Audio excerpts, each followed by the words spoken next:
Hi guys! So ngayon tuturo ko kung paano tayo mag-manual time in or out sa ating system. So first, kailangan naka-ready nyo na yung picture na gagamitin nyo para i-upload nyo na lang dun sa ating step. So, mag-selfie lang kayo.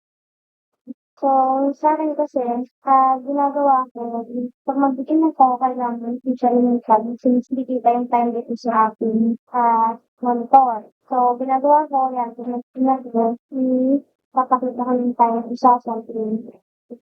So, picture lang. Then, pag picture, pupuntahan niyo yung system natin.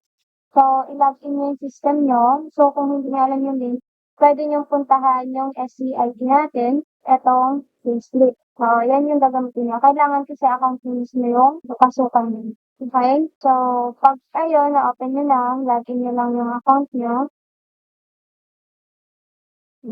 Then dito, click niyo lang yung manual time in and out. Then, add lang kayo. Pag-click niyo ng add, remarks bakit yung ginagamit ng manual time in. So, example sa akin, naka-work from home set ko ngayon. So, yun yung ilalagay ko. So, yan yung remarks ko. So, dito sa remarks, pwede niyo diyang ilagay is, halimbawa, hold by Army. Reason, non-compliance. Yan. O kaya risk not taken. Ganyan.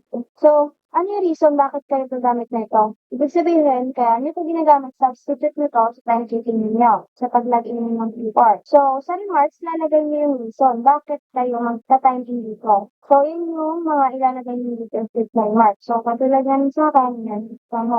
Then, choose file tayo para ma-attach yung picture. And then, upload.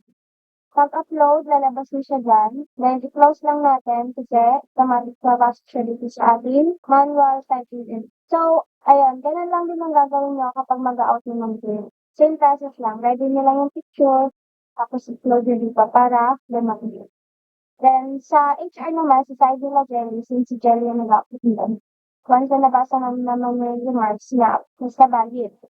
Hindi pwedeng nag-in kayo, ginagamit niyo yan, hindi-in kayo, nasa stop loss pa kayo or what. So, hindi pwede yun. Ginagamit lang yan kapag valid yung reason. Kapag totoo na nasa store na kayo, yung picture niyo nasa store na, and valid yung reason. Hindi pwede yung magpipicture kayo, lahat kayo sa store, mag-i-in lang kayo dyan, gagamitin nyo lang yun, para lang di kayo nilate. So, hindi pwede yan. Kailangan valid yung reason para i-upload.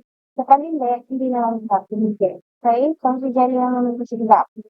Yun siya yung pera lang. Okay?